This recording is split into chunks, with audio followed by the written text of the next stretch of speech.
This is Galaxy News Hour live. वर्षौंसम्म भारतबाट उच्च राजनीतिक भ्रमण हुनै नसकेको अवस्थामा 8 वर्ष अघि नरेन्द्र मोदी प्रधानमन्त्री भएपछि नेपालमा पनि भारतीय दृष्टिकोण बदलिने आशा फलाएको थियो। उनले छिमेक पहिलो भन्दै 8 वर्षमा 5 पटक नेपाल भ्रमण पनि गरे। भर्खरै मात्र उनले लुम्बिनीमा मिठा कुरा गरेर फर्किए। त्यसअघि हाम्रा प्रधानमन्त्री पनि भारत पुगेर राम्रै सत्कार पाएर फर्किएका थिए। तर नेपालको साँच्चै विकास र समुन्नतिमा भारतको अनुदार व्यवहार भने सचिएको अनुभव गर्न पाइएको छैन। मोदीले कुरा जति मिठा गरे पनि भारतीय कर्मचारी तन्त्र एवं सुरक्षा निकायको परम्परागत र संकुचित दृष्टिकोणबाट बाहिर निस्किन नचाहेको विभिन्न प्रकरणमा देखिन्छ। यसको पछिल्लो कडी बनेको छ हवाई मार्गमा अनुदार व्यवहार। 4 वर्ष अघि नै नेपाललाई थप हवाई मार्ग उपलब्ध गराउन सहमत भएको भारतले अहिलेसम्म त्यो सहमति कार्यान्वयन गरेको छैन।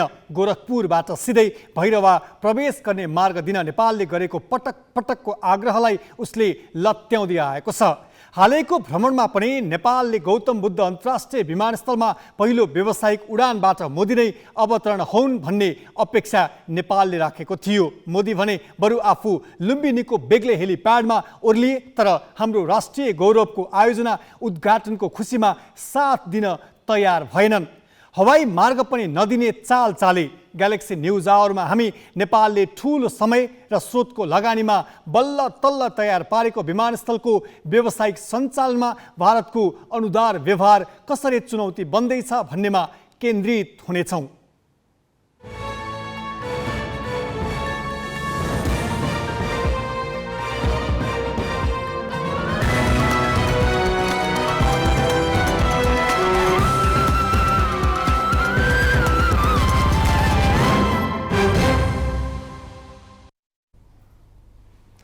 नमस्कार, यो हो ग्यालेक्सी न्युज आवर। अब हेडलाइन्स।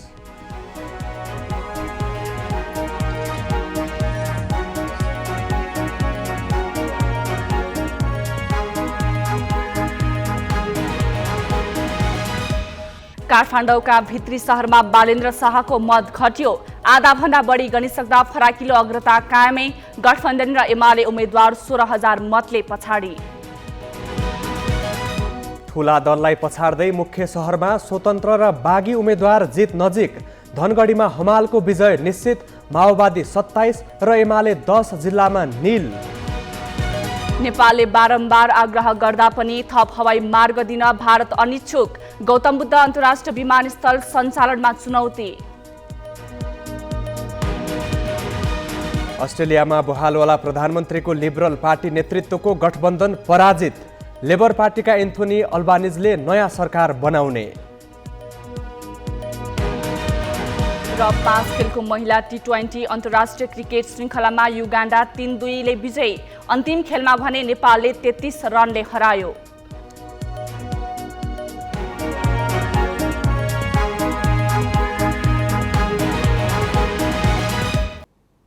स्थानीय तह निर्वाचनको अहिलेसम्मको नतिजा अनुसार नेपाली कांग्रेसले 44% पालिकाको प्रमुख पद जितेको छ।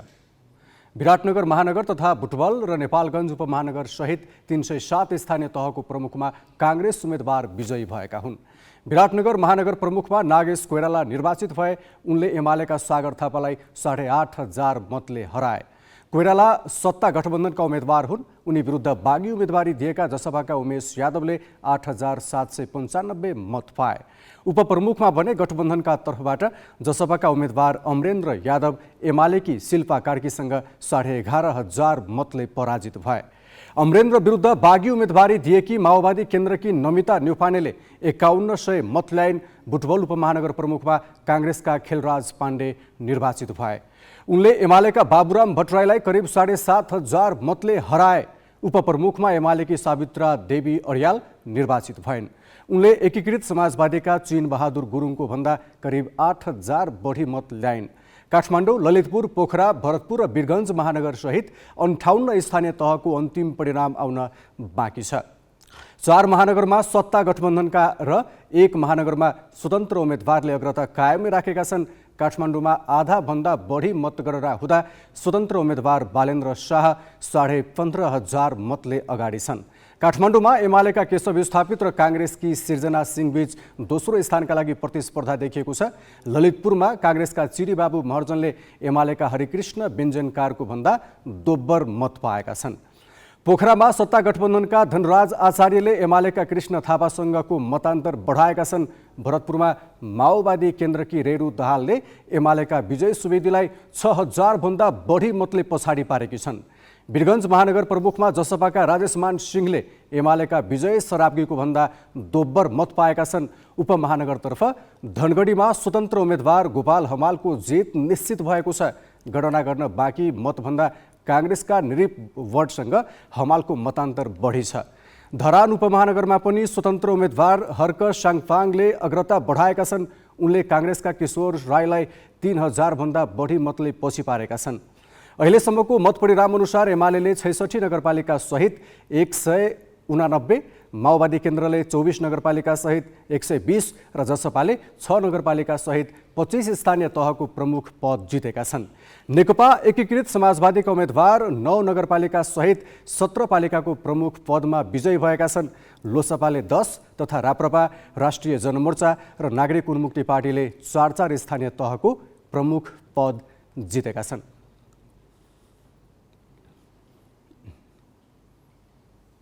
हामी काठमाडौँ महानगरपालिकाको मतगणनाको पछिल्लो अपडेट गराउने प्रयास गरिराखेका छौँ। थप जानकारी दिन हाम्रा संवाददाता राष्ट्रिय सभागृहबाट अंगराज न्यौपाने प्रत्यक्ष सम्पर्कमा छन्। अंगराजी, तपाईसँग पछिल्लो अपडेट के छ काठमाडौँ महानगरपालिकाको?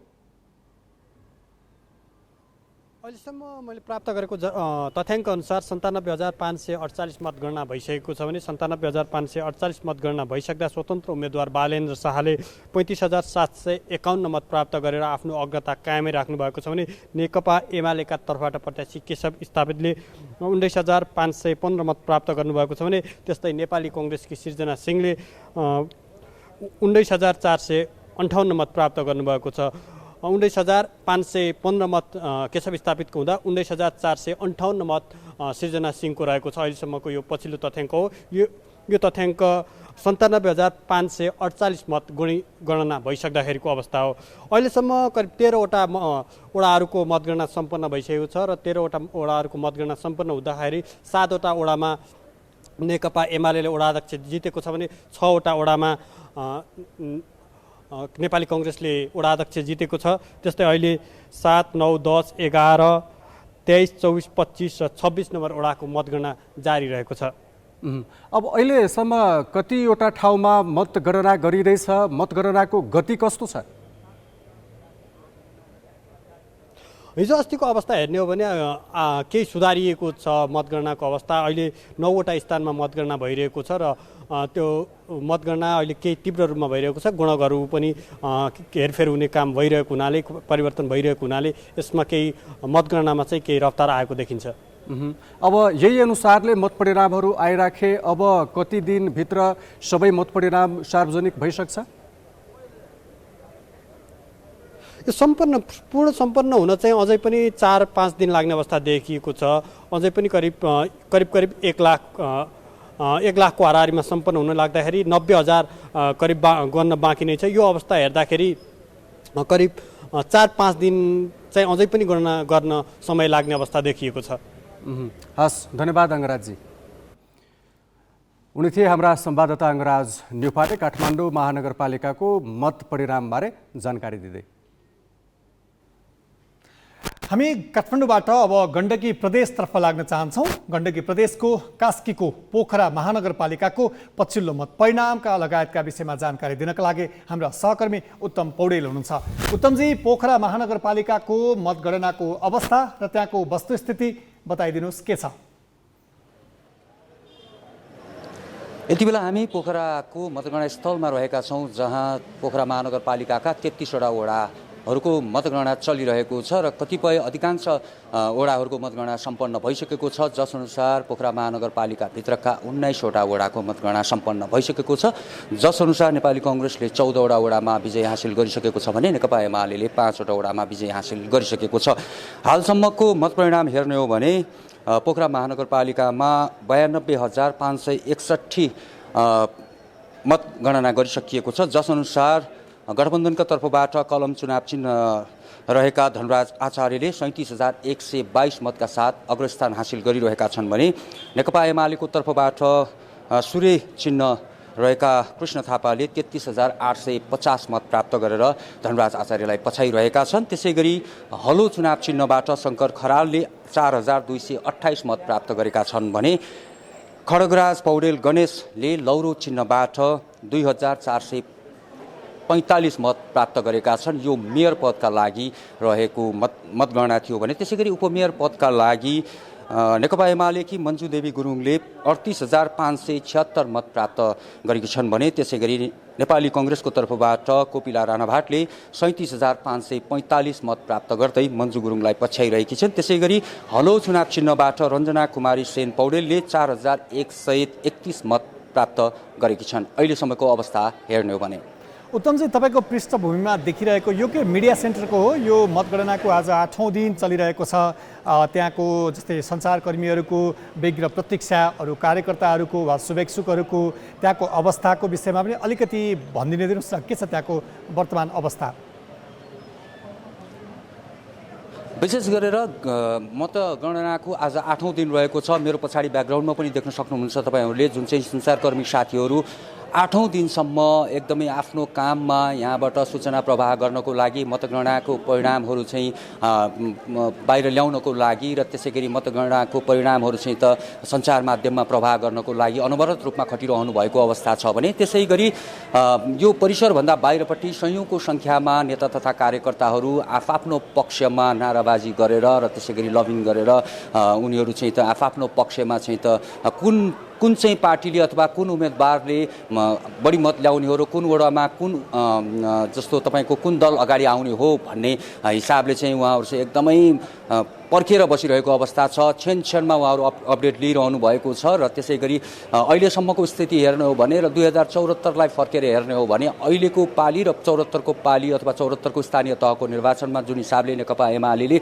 22वटा वडा पोखरा महानगरपालिकाभित्रका 33वटा वडा मध्ये 22वटा वडामा चाहिँ त विजय हासिल गरेको थियो भने अहिले हेर्ने हो भने नेकपा एमाले पछि परिरहेको छ वडाको हिसाबले र त्यसै गरी अहिले बाहिर चाहिँ नेपाली कङ्ग्रेसका कार्यकर्ताहरू र शुभेच्छुकहरू बाहिर बसेर उनीहरू आफ्नो तर्फबाट कसले कति मत ल्याउने हो भनेर पर्खिरहेको अवस्था छ। यो 24 घण्टा हामी देख्न सक्छौँ परिसरमा अथवा बाहिरपट्टि, गेटभन्दा बाहिरपट्टि।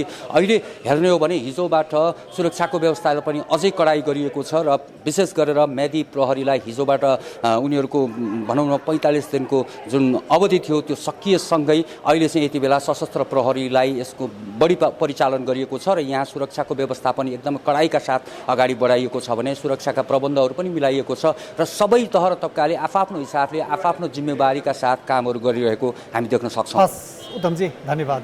उनी थिए हाम्रा पोखरा संवाददाता उत्तम पौडेल।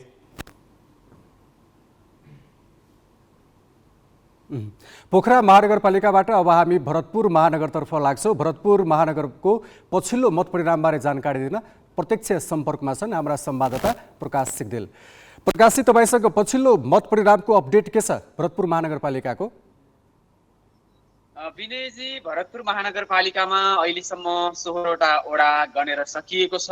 यो बिचमा 80,010 मत गणना भएको छ। अहिलेसम्म आइपुग्दाखेरि 6,570 मतका साथ रेणु दाहाल अगाडि हुनुहुन्छ नेकपा एमालेका उम्मेदवार विजय सुवेदी भन्दा। अहिलेसम्म रेणु दाहालले 31,243 मत प्राप्त गर्नु भएको छ भने विजय सुवेदीले 24,673 मत प्राप्त गर्नु भएको छ।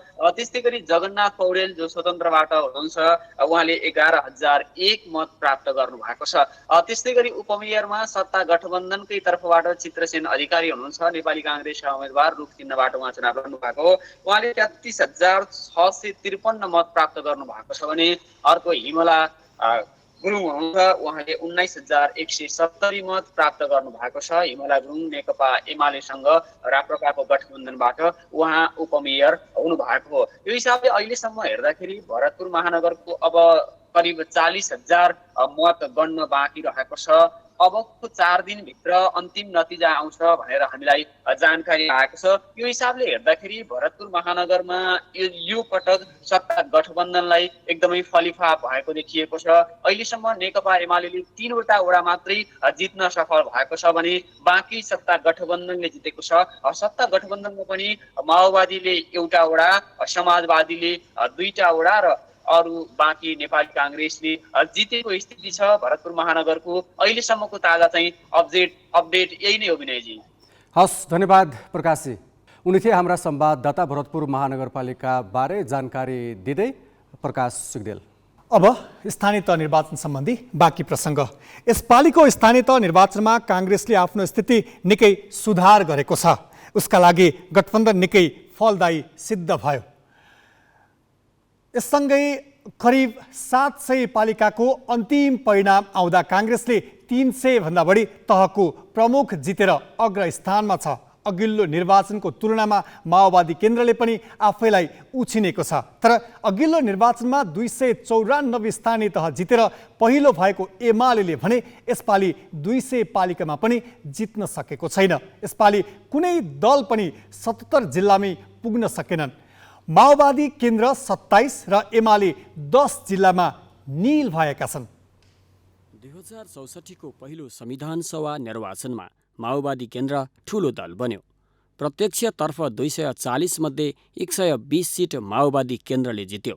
काङ्ग्रेस एमाले जस्ता परम्परागत राजनीतिक शक्ति उसका अघिल्तिर निकै कमजोर देखिए। काङ्ग्रेसले 37 र एमाले 33 सिटमा चित्त बुझाए। त्यो जनमत माओवादी केन्द्रले जोगाइरहन सकेन। 2070 सम्म आइपुग्दा 3 टुक्रामा विभक्त भयो। यसपालिको स्थानीय तह निर्वाचनमा माओवादीले 120 स्थानीय तहको प्रमुख त जितेको छ, तर ऊ 27 जिल्लामा शून्य हुन पुगेको छ। प्रदेश 1 का इलाम, झापा, सङ्खुवासभा, तेह्रथुम, धनकुटा, मोरङ र सुनसरीका पालिका प्रमुख माओवादी केन्द्रले जित्न सकेन। यस्तै मध्य प्रदेशका पर्सा र महोत्तरीका पालिका प्रमुखमा पनि माओवादी शून्य हुन पुग्यो। बागमती प्रदेशका काठमाडौँ, भक्तपुर, ललितपुर, रसुवा र चितवनका पालिकामा पनि माओवादीले प्रमुख पद जित्न सकेको छैन। गण्डकी प्रदेशमा त माओवादी झनै कमजोर देखिएको छ। उसले पर्वत, मनाङ, लमजुङ, कास्की, स्याङ्जा, नवलपुर, मस्ताङ र म्याग्दी जिल्लामा एउटा पनि तह जित्न सकेन। गण्डकीमा माओवादीले जितेका 11 तह मध्ये 9वटा गोरखाका हुन्। लुम्बिनीमा भने एमाले भन्दा बलियो देखियो। यो प्रदेशका 25 स्थानीय तह जितेको माओवादी अर्घाखाँची, रूपन्देही र कपिलवस्तुमा भने शून्य रह्यो। माओवादी केन्द्र कर्णालीमा बलियो देखिएको छ। त्यहाँका 79 पालिका मध्ये माओवादी केन्द्रले 23 पालिकाको प्रमुख जितेको छ। सुदूरपश्चिममा बाजुरा बाहेक सबैतिर उसले आफ्नो उपस्थिति बढाएको छ। एमाले फुटेर बनेको नेकपा एकीकृत समाजवादी मात्र 17 तहमा निर्वाचित भएको छ। उसले अहिलेसम्म प्राप्त गरेको ठूलो सफलता भनेको हेटौँडा उपमहानगरको प्रमुख जित्नु हो। पोखरा महानगर प्रमुखमा अग्रता लिए बाहेक गण्डकी प्रदेशमा एकीकृत समाजवादीको उपस्थिति नै देखिएन। लुम्बिनी प्रदेशका पालिका प्रमुख पनि एकीकृत समाजवादीले पाउन सकेन। एकीकृत समाजवादीको स्थिति दयनीय हुँदा उसका कारण एमाले पनि क्षति बेहोर्नु परेको छ। उसले करिब 700 पालिकाको अन्तिम नतिजा आउँदा 27% पालिका प्रमुखमा चित्त बुझाउनु परेको छ। अघिल्लो निर्वाचनको तुलनामा 100 भन्दा बढी पालिका गुमाएको एमाले 10 जिल्लामा निल नै हुनु पर्यो। प्रधानमन्त्री एवं काङ्ग्रेस सभापति शेरबहादुर देउबाको गृह जिल्ला डडेलधुरामा बीपी काङ्ग्रेससँगको तालमेलका बावजुद एमाले जित हात पार्न सकेन। कर्णाली प्रदेशमा तेस्रो स्थानमा चित्त बुझाउनु पर्यो। कर्णालीका रुकुम पश्चिम, कालीकोट, मुगु, हुम्ला र जुम्लाका एउटै पालिका जित्न सकेन। लुम्बिनी प्रदेशका बाँके र रुकुम पूर्वका पालिका प्रमुखमा पनि एमाले हार बिहोर्यो। गण्डकी प्रदेशको गोरखामा माओवादी सामु एमाले निरीह बन्यो। मध्य प्रदेशको सर्लाहीका 18 पालिकामा कहीँ पनि जित्न सकेन। बरहथवा नगरपालिकामा भने अग्रता लिइरहेको छ। पार्टीका प्रभावशाली नेताहरूको प्रभाव क्षेत्र पनि एमाले यो निर्वाचनमा गुमाएको छ। विष्णु पौडेलको प्रभाव क्षेत्र मानिएको बुटवल उपमहानगर 25 वर्षपछि काङ्ग्रेसले एमालेसँग खोस्यो। गोकुल बास्कोटाको गृह जिल्ला काभ्रेका 13 स्थानीय तहमध्ये एमाले धुलीखेल नगरपालिकामा सीमित भयो। त्यसो त पार्टी अध्यक्ष केपी शर्मा ओलीको गृहनगर दमक नगरपालिका नै एमाले जोगाउन सकेन। ताप्लेजुङ, पाँचतर, सोलुखुम्बु, खोटाङ, ओखलढुङ्गा, सिन्धुली, धादिङ, मकवानपुर, बझाङ, डोटी र कैलालीका नगरपालिकामा पनि एमाले जितविहीन भयो। माओवादीसँगको गठबन्धनले काङ्ग्रेस पहिलो दल बन्न सफल भयो। उसले प्रमुख पद जितेका पालिका 300 नाघिसकेका छन्। तर दार्चुला र रुकुम पश्चिममा भने उसले एउटै पालिका जित्न सकेन।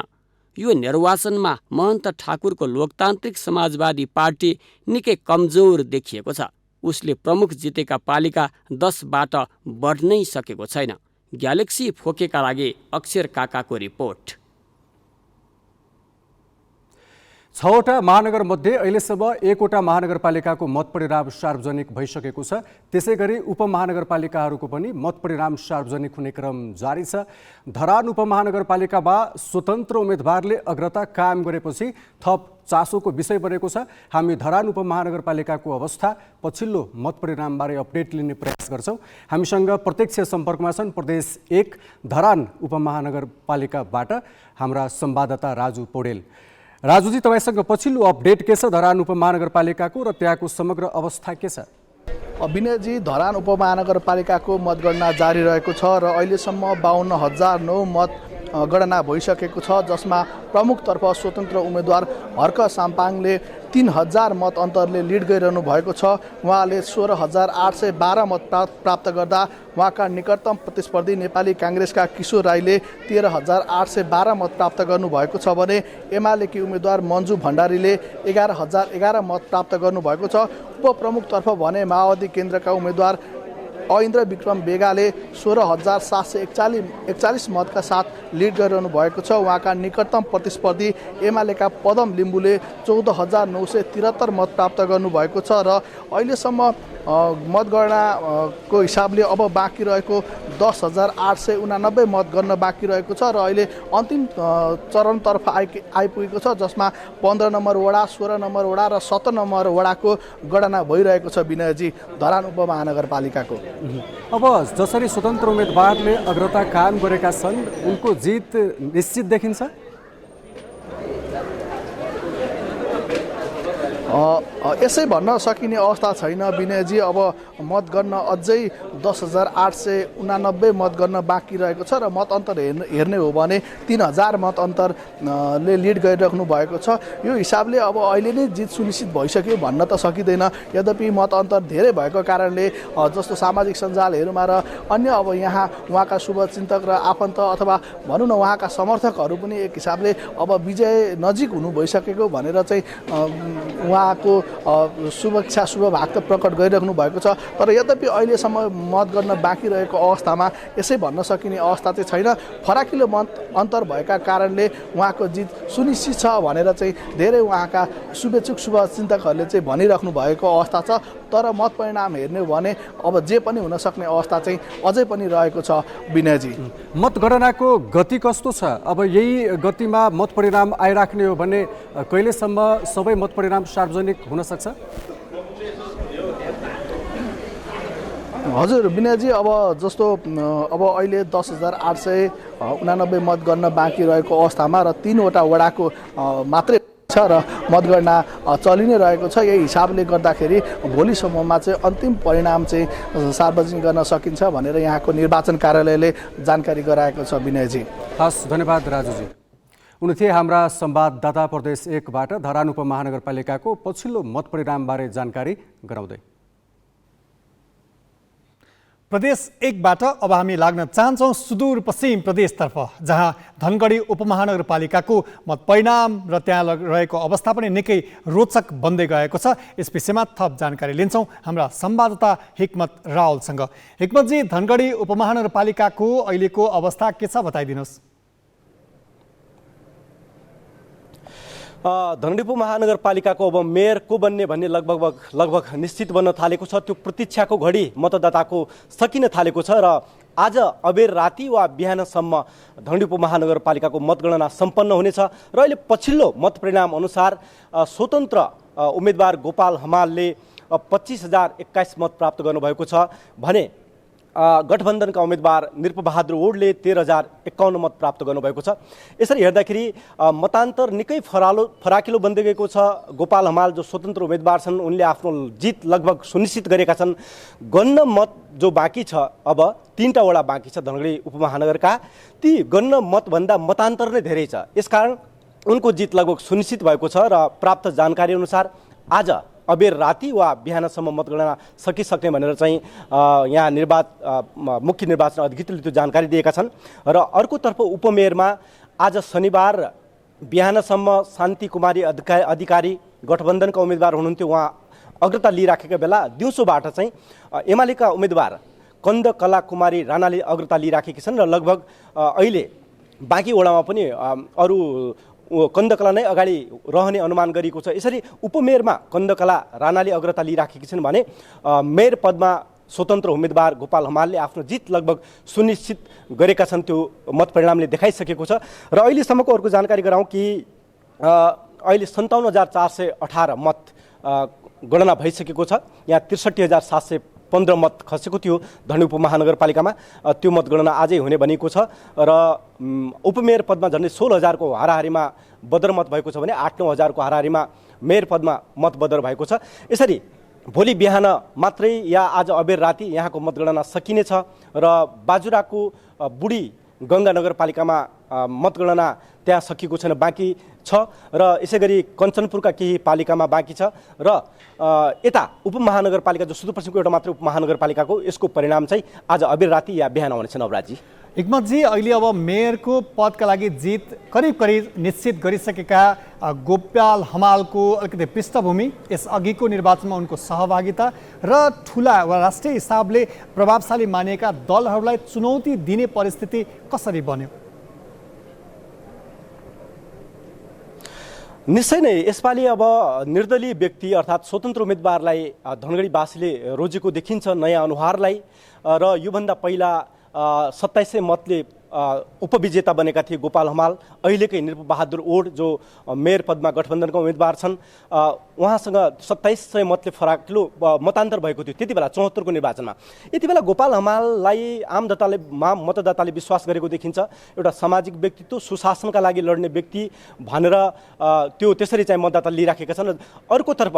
अर्कोतर्फ गोपाल हमालले सुरुदेखि नै म सुशासनको प्रत्याभूति गराउँछु नगरवासीलाई भनेर कसम नै खाए, सरकारी सेवा सुविधा कुनै पनि लिँदैन भन्नुभयो। र यसरी सरसर्ती हेर्दा उनको जुन पृष्ठभूमि छ, यो प्रदेशका लागि योगदान, उहाँको चाहिँ कहीँ न कतै आर्थिक सामाजिक रूपमा उनले पुर्याएको योगदानलाई मतदाताले पत्याएको र गोपाल हमाललाई विश्वास गरेको र यो 5 वर्षमा धनगढीका बासिन्दाले जुन अनुभूति हुने गरी जुन विकासको महसुस गर्नुपर्ने थियो त्यो नहुँदाखेरि पनि दलहरूप्रतिको निराशा त्यो देखियो। र अर्कोतिर दलहरूको निराशा भनिराख्दाखेरि नवराजजी, यहाँका 15 वडामा नेपाली काङ्ग्रेसका वडा अध्यक्षले विजय प्राप्त गर्नुभएको छ भने मेयरलाई चाहिँ नपत्याएको देखिन्छ। किनकि मेयरका उम्मेदवारका अनुसार गठबन्धनैबाटै धोका भएको भनेर पनि मेयरका उम्मेदवारले बताइराखेका छन्। गठबन्धनका तर्फबाट धोका भएको र मतदाताले त्यसरी सहयोग नगरेको भन्ने छ।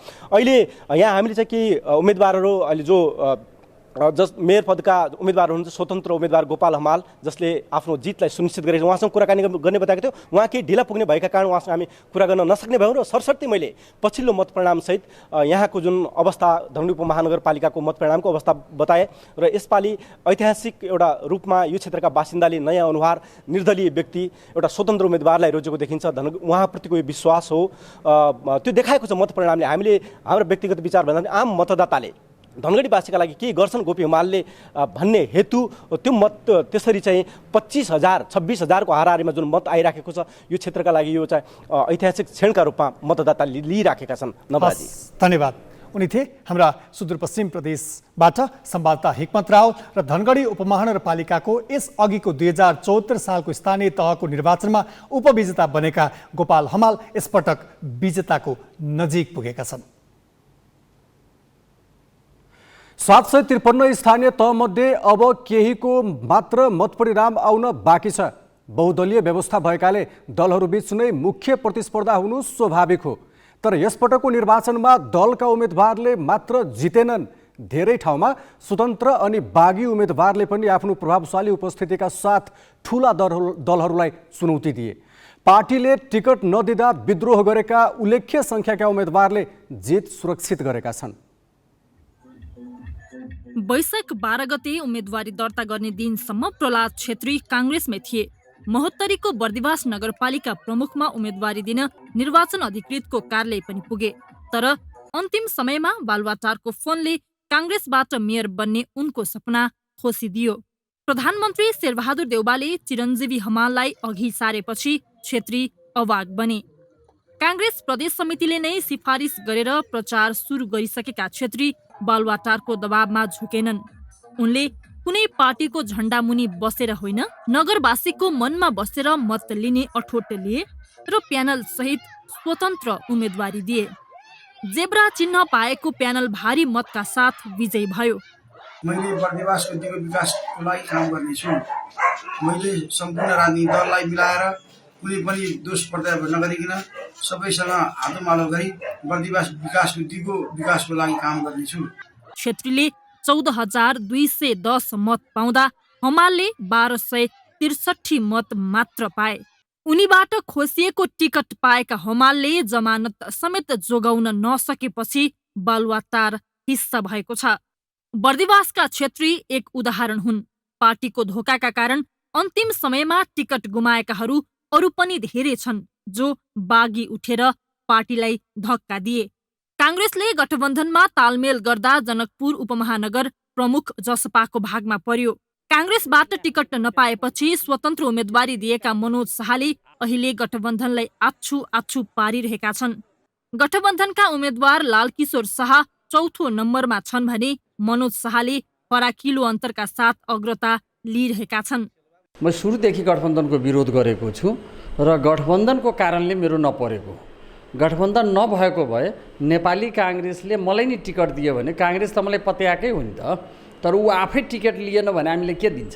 सत्ता गठबन्धनले तालमेल गर्दा जनता समाजवादी पार्टीलाई मेयर दिने भएपछि नेपाली काङ्ग्रेसबाट मेयरका दावेदार शाह बागी उम्मेदवार उठेका थिए। जुम्लाको एकमात्र नगरपालिका चन्दननाथमा पनि बागी उम्मेदवारले नै जिते।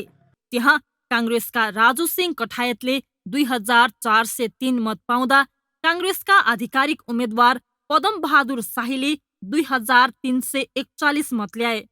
मतान्तर धेरै नभए पनि यहाँ घाटा काङ्ग्रेसलाई नै भयो। उता भोजपुरको साल्पा सिलिछो गाउँपालिकाका दौलत कुलुङ राई पनि एमाले टिकट नदिएपछि बागी उठेका थिए। पार्टीले उनलाई कारबाही पनि गर्यो। तर एमालेका आधिकारिक उम्मेद्वार शान्ति बहादुर अधिकारीलाई 431 मतले पछि पार्दै राई गाउँपालिका अध्यक्ष बने। उनले 1,814 मत पाउँदा अधिकारीले 1,383 मत पाए। बैतडीको डिलासैनी गाउँपालिका अध्यक्षमा पनि एमालेकै बागी उम्मेद्वार निर्वाचित भए। आधिकारिक उम्मेद्वार अक्कल राणाले 2,557 मत पाउँदा बागी सन्तोष प्रकाश जोशीले 3,189 मत पाए।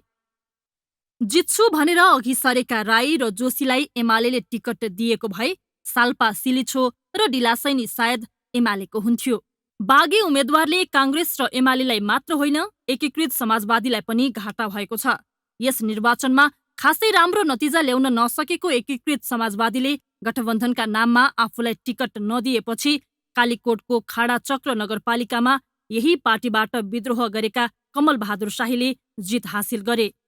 उनले 2,919 मत पाउँदा गठबन्धनका उम्मेद्वार ताराकुमारी शाहीले 1,793 मत मात्र पाउन सकिन्। माओवादी केन्द्रलाई पनि बागीको खड्गोले छाडेन। कालीकोटकै सान्नी त्रिवेणी गाउँपालिका अध्यक्षमा पार्टीले टिकट नदिएपछि बागी उठेका मोहन बहादुर केसी विजयी भए। पुतली चुनाव चिन्हमा चुनाव लडेका केसीले पार्टीका आधिकारिक उम्मेद्वार शाहीलाई 497 मतले पछाडि दिए। भरतपुर महानगर जहाँ धेरैको चासो छ त्यहाँ काङ्ग्रेसबाट बागी उठेका जगन्नाथ पौडेलले अहिलेसम्मको गणनामा 9,000 भन्दा बढी मत पाएका छन्। उनले गठबन्धनको मत काटे पनि नतिजामै फरक पार्न भने सकेनन्। बरु त्यो मत एमालेमा जानबाट रोकेर गठबन्धनलाई नै फाइदा पुर्याएको भनेर व्याख्या हुन थालेको छ। प्रमुखमा मात्र होइन धेरै स्थानीय तहका वडाको नेतृत्वमा पनि बागी उम्मेद्वार विजयी भएका छन्। लामो समय पार्टीमा योगदान गरेको र स्थानीय स्तरमा भिजेका व्यक्तिलाई बाइपास गरेर पार्टीहरूले आफ्नालाई टिकट दिँदा उनीहरूलाई घाटा त भएकै छ। सपना पूरा गर्न कुनै दलको छाता नै चाहिन्छ भन्ने बुझाइ पनि गलत साबित भएका छन्। जसरी बागीले बाजी मारेका छन्, यसले उम्मेद्वार छनौटमा दलहरूलाई राम्रो सन्देश पनि दिएको छ। जनकपुरबाट किरण कुमार कर्णका साथमा सृजना घिमिरे, ग्यालेक्सी 4K, काठमाडौँ। हामी स्थानीय तह निर्वाचनको अपडेट दिँदै जानेछौँ।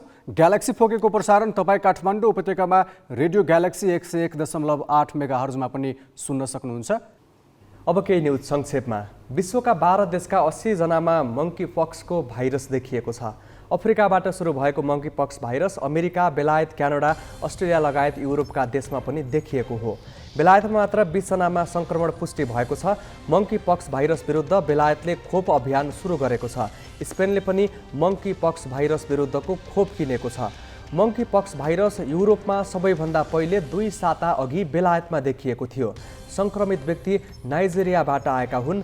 विश्व स्वास्थ्य संगठन WHO ले अन्य 50 जनामा पनि संक्रमण देखिएको बताएको छ।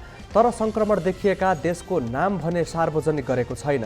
WHO ले यो भाइरस छिटो फैलन नसक्ने तर सतर्क रहनुपर्ने बताएको छ। भारतले मंकी पक्स भाइरसको संक्रमण रोक्न अन्तर्राष्ट्रिय विमानस्थलमा हेल्थ डेस्क राखेको छ भने अफ्रिकाबाट आउनेलाई अनिवार्य रूपमा जाँच गराउन भनेको छ। अब बाँकी प्रसङ्ग नवराज पाण्डेबाट। यौन हिंसाको आरोप लागेका मोडल ग्लोबल भिसा कन्सल्टेन्सीका सञ्चालक मनोज पाण्डे पक्राउ परेका छन्। पाण्डेलाई काठमाडौँको स्वयम्भूबाट आज दिउँसो पक्राउ गरिएको प्रहरीले जानकारी दिएको छ। पीडित युवतीले बुधबार सामाजिक सञ्जाल मार्फत आरोप सार्वजनिक गरेपछि पाण्डेलाई पक्रन चौतर्फी दबाव परेको थियो। प्रहरीले पीडितसँग पनि आफू सम्पर्कमा रहेको तर अहिलेसम्म कुनै उजुरी नपरेको बताएको छ। बलात्कार सम्बन्धी कसुरमा घटना भएको 1 वर्षभित्र उजुरी गर्नुपर्ने हदम्याद भएकाले मुद्दा कसरी अघि बढाउने भन्ने अन्यल छ। यसैबारे हामीलाई थप जानकारी दिन उपत्यका अपराध अनुसन्धान कार्यालयबाट ग्यालेक्सी संवाददाता मिलन बुढाथोकी प्रत्यक्ष सम्पर्कमा जोडिएका छन्। मिलनजी, किशोरी बलात्कार घटनाका आरोपित पक्राउ परेको विषयमा थप जानकारी के छ यहाँसँग? यतिखेर पछिल्लो समय जुन एकजना युवतीले आफूलाई 8 वर्ष अगाडि एक कन्सल्टेन्सी सञ्चालकले जस्तै यौन हिंसा गरेको भन्ने विषय सामाजिक सञ्जाल मार्फत सार्वजनिक भइसके पश्चात यतिखेर सडक र सदनमा यसको तीव्र विवाद भइरहेको छ, यसको विरोध पनि भइरहेको छ। र तपाईँले भनेअनुसार प्रहरीले केही समय अगाडि मात्रै काठमाडौँको स्वयम्भूबाट आरोपित भनिएका व्यक्ति मोडल ग्लोबल भिसा कन्सल्टेन्सीका सञ्चालक समेत रहेका मनोज पाण्डेलाई पक्राउ गरेको छ। र उनीमाथि जुन खालको युवतीले आरोप लगाएकी थिइन् त्यो आरोप के हो भन्ने विषयमा थप अनुसन्धान गर्ने काम प्रहरीले गरिरहेको छ। र तपाईँले पनि भन्नुभयो बलात्कार सम्बन्धीको कसुर जसमा चाहिँ पीडितलाई घटना भएको 1 वर्ष पछाडि हदम्याद लागू हुन्छ भन्ने विषयकै कारणले प्रहरीले सरकारी वकिल र त्यसै गरी महानिधिवक्ताको कार्यालयसँग पनि यसबारेमा प्रहरीले कसरी यो मुद्दालाई चाहिँ अगाडि बढाउने भन्ने विषयमा गम्भीर छलफल गरिरहेको छ। भले भोलि सार्वजनिक विधा पनि परेको छ र यसलाई कसरी अगाडि बढाउने भन्ने विषयमा विभिन्न कानुन व्यवसायीहरूसँग कानुनी परामर्शमा रहेको भन्ने प्रहरी अधिकारीहरूले मलाई जानकारी दिनुभएको छ। र यो सँगसँगै जो आरोपित व्यक्ति भनिएका छन् र उनी सँगसँगै जोडिएका अन्य केही व्यक्तिहरूको विषयमा पनि प्रहरीले छानबिन गर्ने र त्यसै गरी उनीहरूमाथि थप जानकारी लिने क्रम भने जारी रहेको छ। जस्तो पूर्व मिस नेपाल मालविका सुब्बाले त्यो घटनामा संलग्न भएकी जो पीडित पक्षकी युवती छन् उनले चाहिँ त्यतिखेर तत्काल सहयोग माग्दाखेरि सहयोग नदिएको विषय के हो भन्ने विषयमा उनीमाथि पनि सुब्बामाथि पनि थप सोधपुछ गर्ने काम गरेको छ भने सामाजिक सञ्जालमा सार्वजनिक गरेकी पीडितको भिडियोमा भनिएका ती पुरुष साथीहरू को थिए र तिनीहरूको कसुर के कस्तो थियो भन्ने विषयमा पनि प्रहरीले उनीहरूमाथि पनि थप छानबिन गर्नका लागि ती पुरुष साथीहरूको खोजी क्रम पनि तीव्र पारेको छ। र यो सँगसँगै अब पछिल्लो समय संसदमा जसरी यो घटनामा संलग्न भएका व्यक्तिहरूलाई चाँडोभन्दा चाँडो कानुनी कठघरामा उभ्याउनुपर्छ भन्ने विषयमा संसद संसदबाट कुरो उठिसके पश्चात सभामुख अग्नि सापकोटाले पनि सरकारलाई रुलिङ गर्नुभएको थियो र त्यस पश्चात तत्काल गृह मन्त्रालयले नेपाल प्रहरीलाई यो घटनाको बारेमा तत्काल छानबिन गर्नका लागि र दोषीलाई पक्राउ गर्नका लागि भनेर एउटा समिति पनि बनाइसकेको थियो, जसमा एसएसपी वसन्त कुँवरको संयोजकत्वमा एसपी कमल कृष्ण प्रसाद कोइराला, त्यसैगरी डीएसपी कोपिला चुडाल, डीएसपी हरि बस्नेत र इन्सपेक्टर सपना खड्काको जम्मा 5 प्रहरी सदस्य छानबिन समिति पनि गठन भएको छ र यो समितिले यो पछिल्लो घटनाको विषयमा के कस्तो हो र यसलाई कुन हदसम्मको कानुनी सजाय हामी दिलाउन सक्छौँ भन्ने विषयमा प्रहरी लागेको छ। नवराजी, हस्, धन्यवाद। उनी थिए हाम्रा संवाददाता मिलन बुढाथोकी।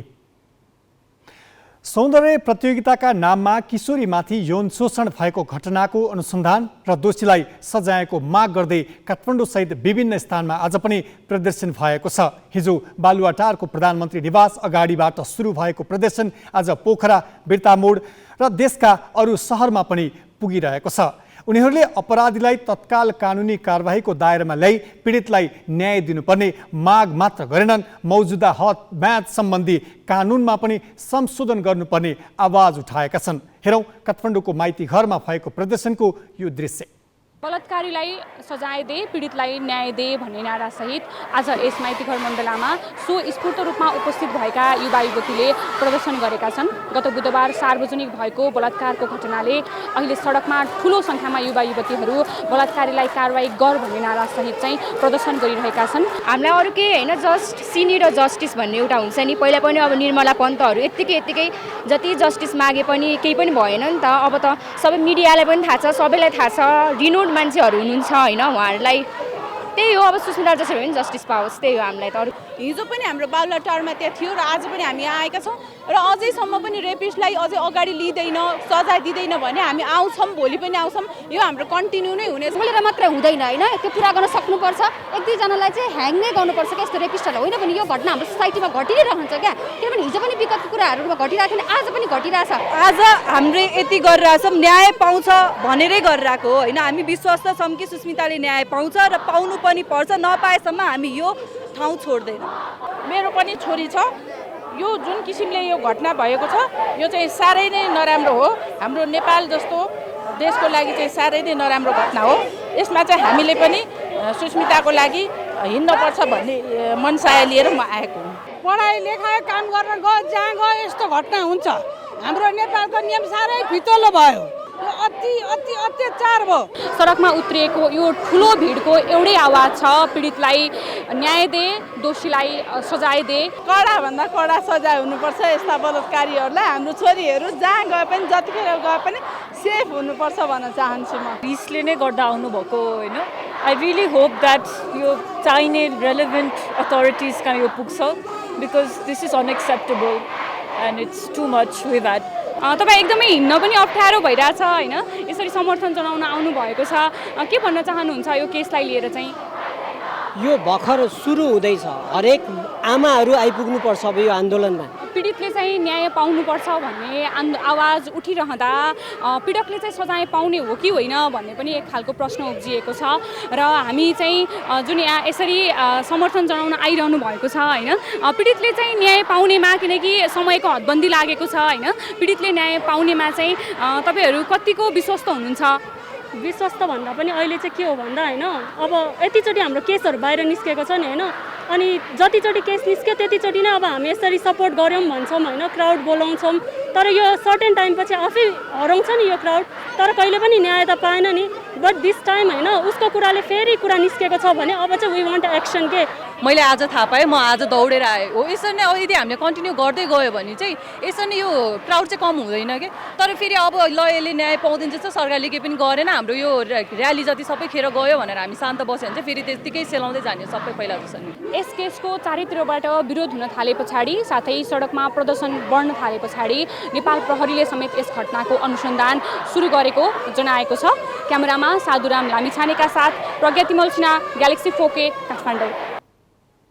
यसैबीच गृह मन्त्रालयले बलात्कार प्रकरणमा सत्य तथ्य पत्ता लगाएर दोषीलाई कारबाही गर्ने प्रतिबद्धता जनाएको छ। मन्त्रालयले आज विज्ञप्ति जारी गरी यस्ता घटनामा छानबिन गरी सत्य तथ्य पत्ता लगाएर दोषीलाई हदैसम्मको कारबाही गर्ने प्रतिबद्धता रहेको जानकारी गराएको हो। अब केही न्युज संक्षेपमा। युगान्डा विरुद्धको 5औं तथा अन्तिम टी20 अन्तर्राष्ट्रिय क्रिकेटमा नेपाल 33 रनले विजयी भएको छ। पहिलो 3 खेलमा लगातार हार्दै श्रृङ्खला गुमाएको नेपालले अन्तिम 2 खेल जितेको हो। त्रिवी मैदान कृतिपुरमा आज भएको अन्तिम खेलमा ज्योति पाण्डेको शानदार प्रदर्शनमा नेपालले 20 ओभरमा 6 विकेट गुमाएर 123 रन बनायो। श्रृङ्खलामा नेपालले बनाएको यो उच्च योगफल हो। ज्योति यो खेलमा पनि अर्धशतक बनाउनबाट चुकिन्। उनी 61 बलमा 49 रन जोडेर रनआउट भइन्। घरेलु मैदानमा टी20 अन्तर्राष्ट्रियमा अर्धशतकको कृतिमान बनाउनबाट ज्योति चुकिन्। कविता जोशीले 18, सीता राणा मगरले 17 रन जोडे। जवाफमा 124 रनको लक्ष्य पछ्याएको युगान्डा 20 ओभरमा 6 विकेट गुमाउँदै मात्र 90 रनमा समेटियो। रिटा मुसामालीले 26 र केबिन ओभिनोले 15 रन जोडे। अन्य खेलाडी क्रिजमा टिक्न सकेनन्। बलिङमा सीता र इन्दु वर्माले 2-2 विकेट लिए। अस्ट्रेलियामा लेबर पार्टीका नेता एन्थोनी अल्बानीज नयाँ प्रधानमन्त्री निर्वाचित हुने पक्का भएको छ। प्रारम्भिक मतगणनामा लेबर पार्टी 70 सिटमा अग्र स्थानमा छ। 151 सदस्यीय संसदमा सरकार निर्माण गर्न 76 सिट आवश्यक पर्छ। अस्ट्रेलियामा 10 वर्षपछि लेबर पार्टी पुनः सत्तामा आउन लागेको हो। साथै पहिलो पटक एङ्ग्लो सेल्टिक भन्दा बाहिरको समुदायबाट प्रधानमन्त्री चुनिन लागेका हुन्। अल्बानीज इटालियन अस्ट्रेलियन हुन्। प्रधानमन्त्री स्कट मोरिसनले आफ्नो हार स्वीकार गर्दै अल्बानीजलाई बधाई दिएका छन्। साथै मोरिसनले लिबरल नेसनल पार्टीको नेतृत्वबाट पनि राजीनामा दिएका छन्। उनी कोभिड संक्रमण रोकथाम र जलवायु परिवर्तनको मामिलामा आलोचित थिए। प्रारम्भिक मतगणना बाहिर आएपछि लेबर पार्टीका समर्थकले खुसियाली मनाउन थालेका छन्। उनीहरूले अल्बानीजले अस्ट्रेलियालाई नयाँ गति दिने विश्वास व्यक्त गरेका छन्। अब बाँकी प्रसङ्ग विनय कुमारबाट। सरकारले भैरहवा अन्तर्राष्ट्रिय विमानस्थललाई प्रयोगमा ल्याउन सुरु गरे पनि त्यसको पूर्ण रूपमा उपयोगिता हुन सकेको छैन। कुवेतको जजिरा एयरवेज र राष्ट्रिय ध्वजवाहक नेपाल एयरलाइन्सले उडान सुरु गरिसके पनि अरू विमान कम्पनीहरू आकर्षित हुन सक्ने अवस्था छैन। 1.5 दशकदेखि भारतले नेपाललाई नयाँ रुट नदिएपछि विमानहरू घुमाउरो मार्गबाट विमान उडान भइरहेका छन्। यसले समय र लागत दुवै बढी पर्ने भएकाले दोस्रो अन्तर्राष्ट्रिय विमानस्थल पूर्ण रूपमा चलाउन र एयर ट्राफिकको समस्या हल गर्न अझै सकस पर्ने भएको छ। जेठ 2 गते प्रधानमन्त्री शेरबहादुर देउवाले निकै तामझामका साथ गौतम बुद्ध अन्तर्राष्ट्रिय विमानस्थल उद्घाटन गरे। 74 वर्षपछि नेपालमा दोस्रो अन्तर्राष्ट्रिय विमानस्थल सञ्चालनमा आउनु सानो विषय थिएन। उद्घाटनकै दिन जजिरा एयरवेजको जहाजले भैरवा विमानस्थलमा अवतरण त गर्यो, तर उसले निकै घुमाउरो रुटबाट ल्यान्ड गर्नु परेको थियो। उसले भारतको गोरखपुर स्थित पेप्पेगञ्ज, बगाहा र नगरकटगञ्जको आकाश हुँदै नेपाल प्रवेश गर्नु पर्यो। त्यसपछि अमलेखगञ्जबाट चितवनको आकाशमार्ग हुँदै विमान बर्दघाट पार गरेर भैरवा विमानस्थल अवतरण गर्नु परेको थियो। जबकि भैरवाबाट हवाई मार्गको अनुमति पाउने हो भने नेपालले गोरखपुरको पेप्पेगञ्जबाट सिधै भैरवा प्रवेश गर्दै विमानस्थलमा अवतरण गर्न पाउँथ्यो। अहिले नेपालले सिमराबाट मात्रै हवाई मार्गको अनुमति पाएको छ। झन्डै 1.5 दशकदेखि भारतसँग थप हवाई मार्ग दिन माग गरिरहे पनि भारत मानिरहेको छैन। 4 वर्ष अघि धनगढी, नेपालगञ्ज, भैरहवा, जनकपुर र विराटनगरको आकाशबाट पनि विमानहरू प्रवेश गर्न दिनुपर्ने आग्रह नेपालले गरेको थियो। यसमा भैरहवा बाहेक 4 ठाउँबाट हवाई मार्ग दिन 4 वर्ष अघि नै सहमति पनि भएको हो, तर कार्यान्वयन अझै भएको छैन। यी मार्ग नपाएकाले नेपालको अन्तर्राष्ट्रिय हवाई भाडा महँगो पर्ने र अरू विमान कम्पनीहरू आकर्षित नहुने अवस्था छ। भैरवा अन्तर्राष्ट्रिय विमानस्थल सञ्चालनमा आए पनि भारतले नयाँ रुट अनुमति नदिँदा विमान अवतरणमा समय र लागत बढी पर्नेछ। गोरखपुरबाट सिधै नेपाल आउन भारतको आकाश प्रयोग गर्न पाउने हो भने 12 देखि 15 मिनटसम्म यात्रा छोटिने थियो। सरकारले वर्षौंदेखि कूटनीतिक पहल गरे पनि एयर रुट अनुमति पाउन सकेको छैन। भारतले सुरक्षा संवेदनशीलताको कारण देखाउँदै रुट प्रयोग गर्न अनुमति नदिएको हो। नेपाल नागरिक उड्डयन प्राधिकरणसँग एयर स्पेस अनुमति नहुँदा सिमराको घुमाउरो मार्गबाटै विमान उडान गरिरहनु परेको छ। यो निकै प्राविधिक प्रश्न हो।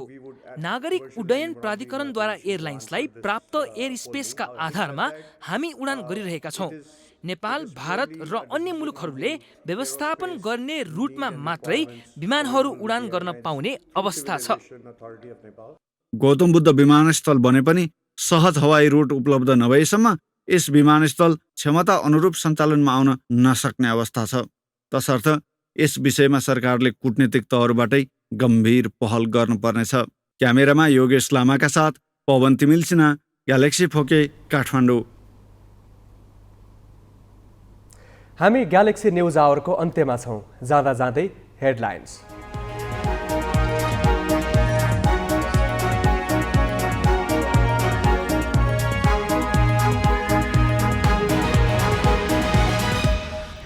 काठमाडौँका भित्री सहरमा बालेन्द्र शाहको मत घट्यो।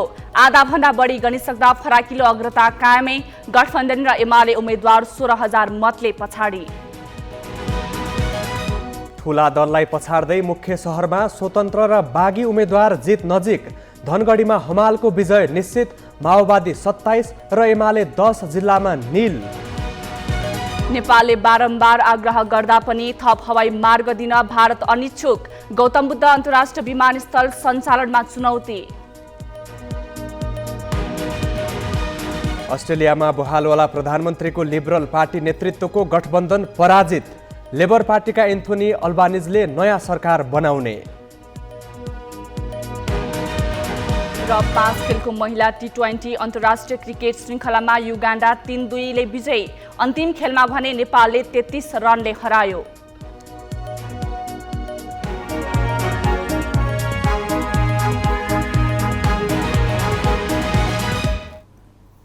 आजलाई ग्यालेक्सी न्युज आवर सकियो।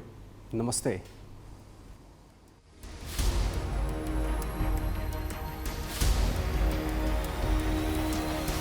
This is Galaxy News Hour Live.